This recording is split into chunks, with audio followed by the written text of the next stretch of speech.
The governor versus government tussle is only escalating in Tamil Nadu. It's getting from bad to worse. It started with a speech that was approved by the government, which the governor had to read it out in the assembly. That's the protocol, that's the procedure. But Governor RN Ravi ended up digressing from the original speech, which led to a massive uproar. You would imagine that this is enough drama for the day, but the sequence of events that followed is nothing less than extraordinary. Chief Minister MK Stalin registered his opposition to the speech. He called it a violation of legislative traditions, asking the assembly to record only the text of the governor's address and not what he actually said. In fact, just to simplify for you, essentially what the resolution said, the governor can say what he has to say, we don't care, but the speech that has to go on record has to be the speech that was approved by the government. Now, Governor RN Ravi, you can imagine, was not very pleased with it. He walked out in a huff while MK Stalin, the Chief Minister of Tamil Nadu, was still addressing the assembly. In fact, he did not even wait for the national anthem to play.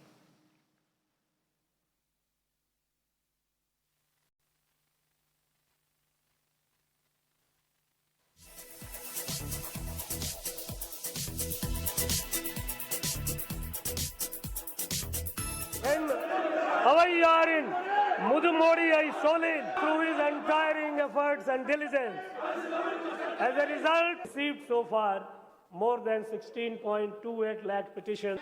This government's deft management of Mendes cyclone and this government had joined the GST regime, foregoing their fiscal autonomy. January 12 is also the National Youth. Since the revenues have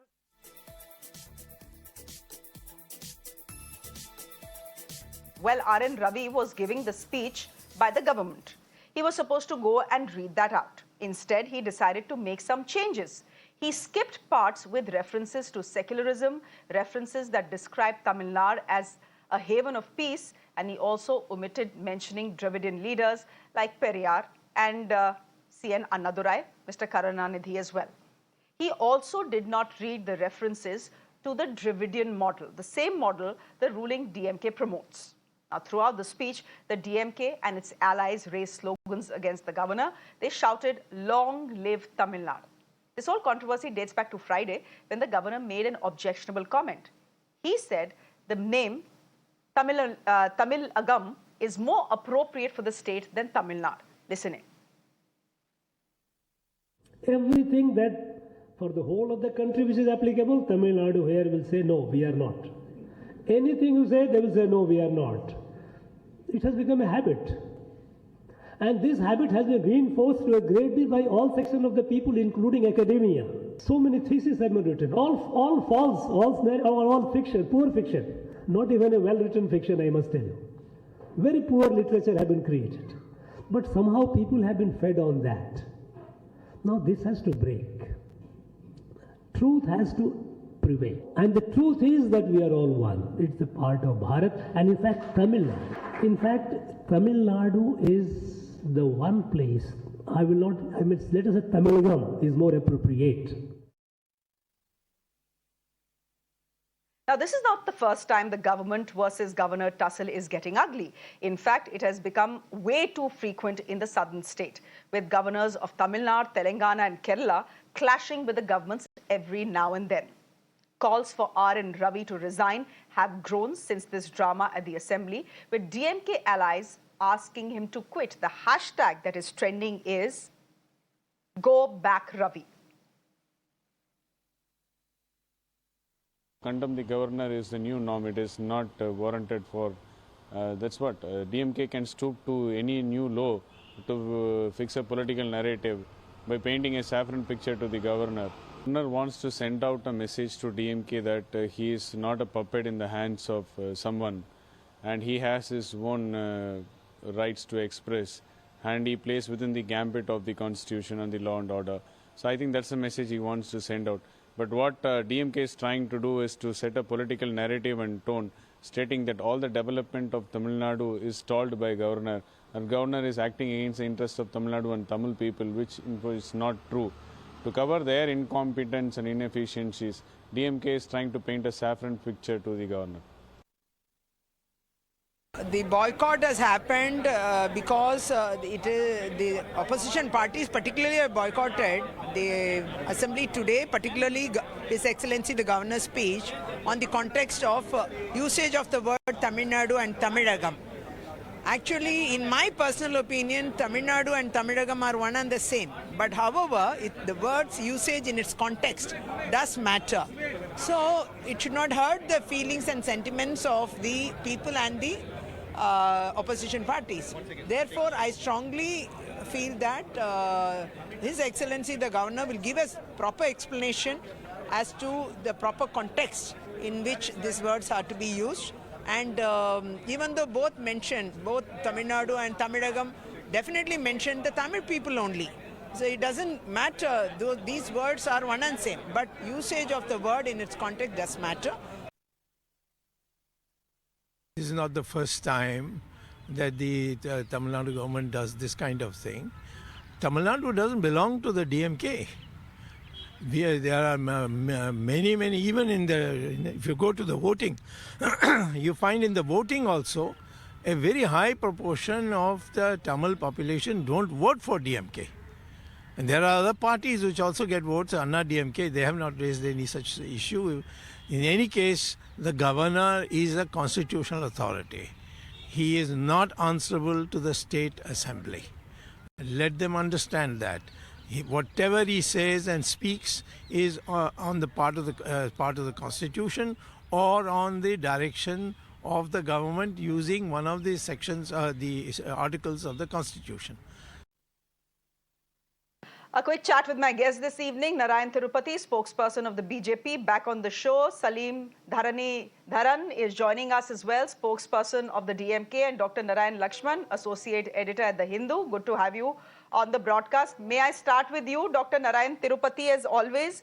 Any comments on what has gone on in the assembly today? Yes, the governor is allowed to have a mind of his own, but he's not allowed to speak his mind on the floor of the house. That is the convention. If a speech is given, approved by the government of the state, the governor has no option but to read it and not deviate and say what he wants to and then stage a walkout. First of all, we should understand that the governor is not the slave of the government, the state government. The government is the constitutional authority. The problem which irritated the DMK is that the governor today started, talking in Tamil, the beautiful language. So it irritated the DMK members sitting there and also the chief minister, because so far they have been abusing the central government and even the governors as Hindiwalas. Now these Hindiwalas have started talking in Tamil. That irritates because they cannot do politics. Number two, when the governor started reading the today's the speech, suddenly all the alliance members instigated by the DMK started shouting at him, yelling at him. And that is what definitely they wanted to provoke the governor, but he did not get provoked. Number three, when the governor sat, the chief minister, even without the mic, who was not supposed to talk today, immediately after the governor's speech, the chief minister came with a motion against the governor, which is definitely unlawful. We should understand this. So the governor has got every right to walk out. In fact, he walked out like a lion.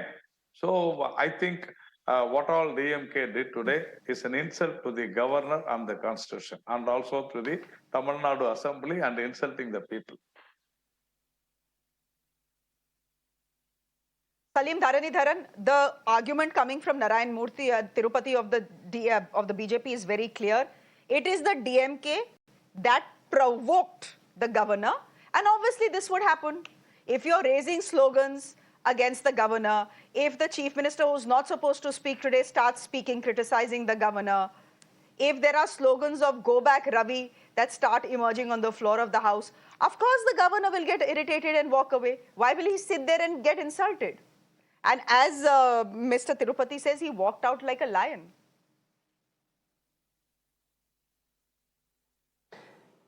See, we feel vindicated today because it makes it profoundly clear that this governor has a political agenda, that is to propagate the RSS ideology.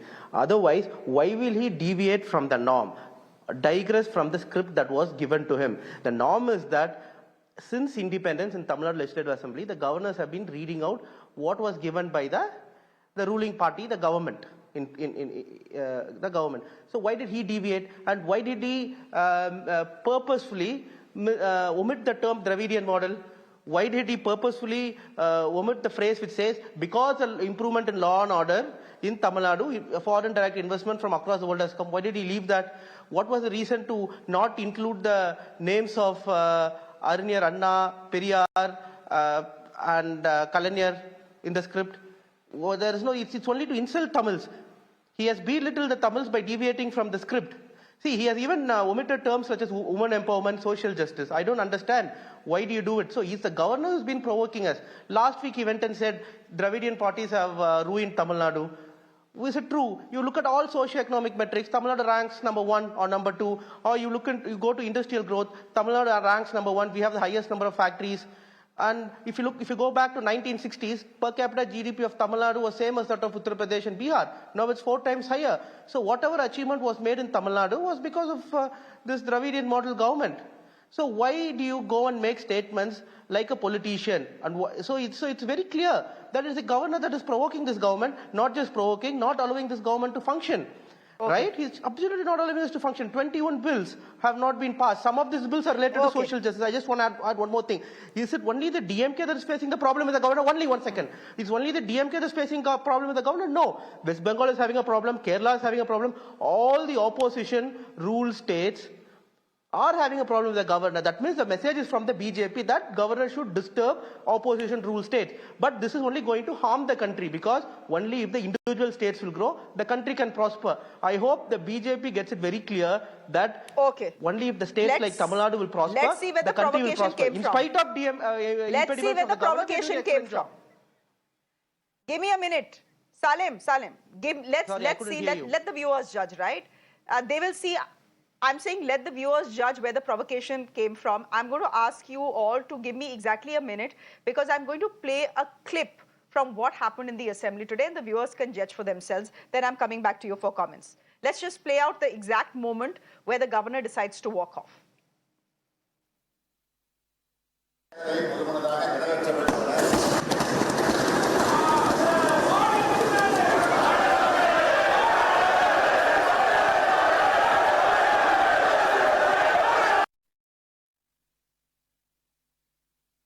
Mr. Narayan Tirupati, we all saw the governor walk out as the chief minister of this state was reading out what he was reading out. Was that appropriate?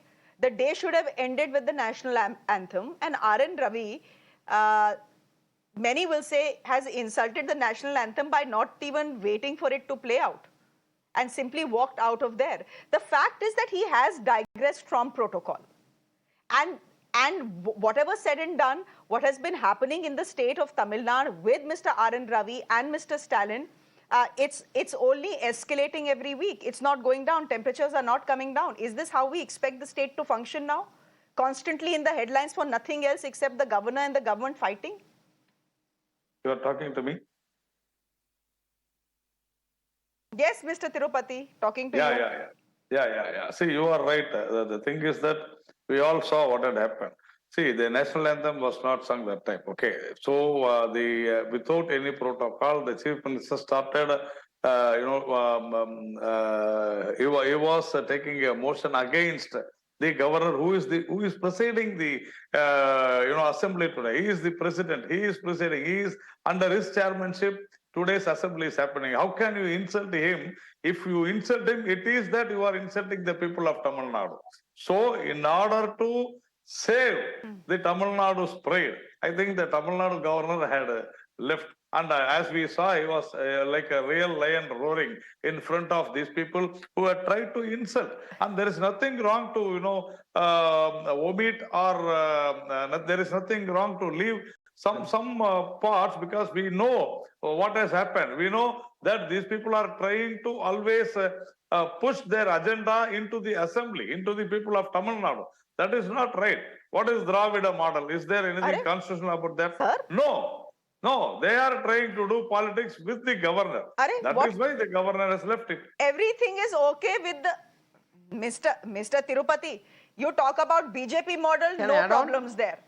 Obviously, a government will, wait a minute, obviously an elected government will try and project their own agenda, right? Not the BJP's model. Obviously, the DMK is going to push the Dravidian model and not the Dravida BJP model is a model. myth. Dravida model is a So myth. there is nothing called the BJP model also, they can argue. Let it not be. Let it not be. So what? Let it Gujarat not be. model. Let it not be. What is there? Okay, Salim, would you want to respond to that? And you insult Would you want to constitutional respond to that? authority like this, Yeah, who is I just want to presiding respond. the assembly today. I want to respond. See, I want to make it. Yes, I want to respond. See, with regards to the Lions remarks, I'm not surprised because there's one BJP spokesperson defending the other BJP spokesperson. That's completely all right. That's a duty.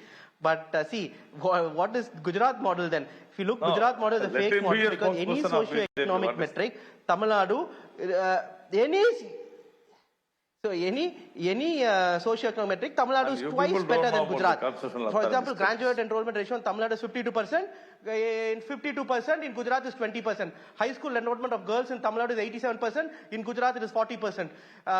Gini index, which measures inequality, says Tamil Nadu is half less unequal than Gujarat. So in every metric we are better than Gujarat. They are trying to pat themselves. So BJP which has sold a fake model. And no, sir, I want to add on. See, all the parties in Tamil Nadu are against the governor except for BJP and then the AADMK. But the problem with the AADMK is not all other parties are your slaves. All other parties are your slaves. There is also no Munetram in ADMK. There is no Kalagam also now. For 4 seats. They are your slaves. Sir, And please. Sir, let me complete. Sir, no Mr. interruption, Tirupati, sir. how are allies slaves? slaves. The And BJP you are has also talking many about the other allies. party. Are they Sir, don't slaves? interrupt me, sir, please. Yes, allies are Acha, slaves. theek hai. Okay, gentlemen. That is what they have said. Please. Acha, okay, I think we've we've heard No, both only sides. 10 How seconds. can he call ADMK as a slave? Their allies are slaves. Sir, Yes, 10 they are seconds. slaves.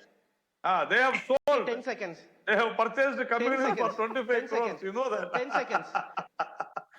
CPI for 10 crores. He CPI barged for into But my time. anything See, you will barged into say, my time, 10 seconds. Mr. Tirupati, what is this shoot and scoot talk? See. Just say No, anything that comes to your mind, See, no, sir, I Salim, just want 10 to add on, seconds 10 because seconds. I have to go to See, he never my let me podcast finish. as well to make sense of what has happened today. Yeah, 10 seconds. But he has to keep quiet. See, he's not letting me speak. So what has happened to ADMK is, it has become Amit Shah for A, and then there is no Munetram there. The Kalam is also now gone. So no other party is supporting the government except for BJP and Amit Shah DMK. And they call others as slaves. Okay. Yeah. Sir, BJP won't get nota Okay, in just a Tamil minute. Nadu Dr. if they're Narayan contesting Lakshman. alone. BJP won't get nota. Okay, Gentlemen. gentlemen. 2014, how many seats you have won in Tamil Nadu? Zero, big zero. And you call Mr. others as zero. Mr. Tirupati, the BJP should not talk about its electoral performance in Tamil Nadu. Sir, So what? Mr. So Narayan what? Tirupati, give me So 2 what? minutes and Salim, please. Dr. Narayan Lakshman has been patiently... Can see, they can all Google. Dr. Narayan Lakshman has been patiently listening to both of you gentlemen. Please.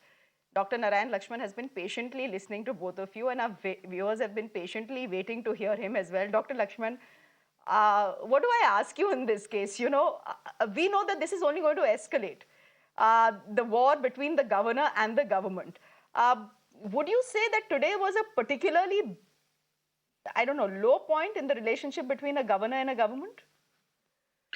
Absolutely, Shreya. I think, we've all been watching this coming for a while, and it was just a matter of time before the two warring parties were put them in the same room together and all hell breaks loose. And I think that is what you saw today. Unfortunately, it happened in the context of a, constitutionally mandated procedure, which is the governor reading the speech of the executive, that is the ruling government of the day. And that's when things started to go completely wrong, when the governor deviated from the script, that is a clear deviation from standard protocol. I wouldn't say any laws were broken as such, but a protocol was violated. And I think the problem with the previous two speakers is that they were getting very embroiled and throwing shots at each other based on the immediate context, which is what I suppose the current climate lends itself to. But the bigger context is what matters. And those are questions of, as one of the speakers pointed out, the growing tussle between the central government that is led by the BJP and non-BJP states. And more specifically, the question of, can a constitutional functionary actually get involved in administrative matters, which can range from, commenting on development policies or other aspects of policies, withholding or sitting on bills for longer than they are actually allowed to, again, by protocol, even if not by law. And thirdly, as this today's example, you're deviating from a speech, which is actually a way for the sitting government to communicate with the public. No constitutional authority has any role in that except to read it out. So there is a bigger question of, can a constitutional authority in any state, not just Tamil Nadu, as was pointed out earlier, there are other states where this is happening, step out? And I think that's a very important question to ask, again, because I'm staying in the big picture. There are other constitutional institutions, such as the central income tax and central enforcement agencies. Can they, and even people today are asking about the judicial system, which way the rulings go. So can these very, very deep-rooted institutions, which have been here since 1947, all begin to bend towards the authority of a growing power within the ruling party? That is a party that is winning state after state, whose ideology is convincing an increasing number of Indians. Saffron, you can call it saffron politics, you can call it Hindutva, whatever it is, they are politically successful. But does that mean that secular or neutral institutions of the constitution can be bent to their will? And in this case, in the state governments not ruled by the BJP, can they actually be used to impact how these governments communicate their decisions, how they govern their states? So I think that's a very Dr. good question. Fact is that governors are political appointments. Dr. Lakshman, fact is that governors are political appointments. And will they be used politically? I think in the last 8 years, it has been established, even before that actually, it has been established that when it suits the central government, they will be used politically. I have 20 seconds and there's a question I've been wanting to ask you. Has the DMK overreacted? My own sense is with this whole renaming business, they could have just laughed it off instead of creating such a hoo-halla about it. Yeah, I do think the DMK is being, unfortunately, drawn into this trap because, let's face it, the BJP is pretty much a non-entity in the state, despite what Mr. Narayan Tirupati might argue, or knowing him, take a pot shot at me for saying that. We are old friends on these networks. But despite that, it is the case that by getting drawn into this rhetorical trap, the DMK is being very, very sort of, itchy trigger finger. And as you correctly pointed out, by reacting, they are actually, degrading their own political standard. Like, so for example, people would say, why are you interfering with a speech that a constitutional authority is giving, even if he has deviated? You could have let him complete it and then taken it up. And like you said, with the Tamil, why blow the issue up? Because you're actually amplifying the other side's message. So they are unfortunately falling into the trap. Correct. And that is why the situation is getting increasingly hostile. And like you correctly said, I would also, from what we're hearing, we would anticipate at the ground level that it's only going to get worse. I think there should be some kind of a common ground that they should find before there is genuinely a question of law and order in the state and a breakdown of constitutional machinery. I think everybody would like to avoid that. Let's see if that happens. Let's see if that happens. And for the moment, that will be wishful thinking. We'll leave it there for the moment. Thank you very much, Mr. Lakshman. Narayan Tirupati, thank you very much. And Salem, thank you very much for joining us as well.